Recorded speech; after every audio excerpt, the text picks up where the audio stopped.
එල්ලොවයි මෙලොවයි දෝලනය වෙනකොට කවුද ඉන්නේ? අනුන් වෙනුවෙන් සැපසතුට තීරණය කරපු අපි, අනුන් වෙනුවෙන් ගෙවල් දොරවල් හදපු අපි, අනුන් වෙනුවෙන් තමන්ගේ ආධ්‍යාත්මය නාස්ති කරගත්ත අපි තථාගතයන් වහන්සේ දේශනා කරනවනේ පින්තුනේ, මරණ මංචකයේ ලොවයි මෙලොවයි දෝලනය වෙනකොට පුත්තාමත්ති ධනම්මත්ති තිබාලෝ විහඤ්ඤති අත්තාහි අත්තනෝ නත්ති පුතෝ පුතෝ ධන. අපිට අපිවත් නැති වෙනවා.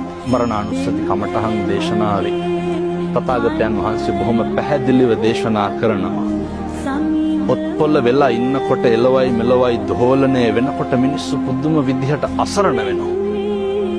එතකොට කිසිම කෙනෙක් තමන්ගේ ශක්තියට තමන්ගේ හේවණල්ලට නැහැ. ඒක තේරුම් ගන්නට තමයි උන්වහන්සේ මරණානුස්සතිය දේශනා කරේ ජීවත් වෙලා ඉන්න කාලය තුල.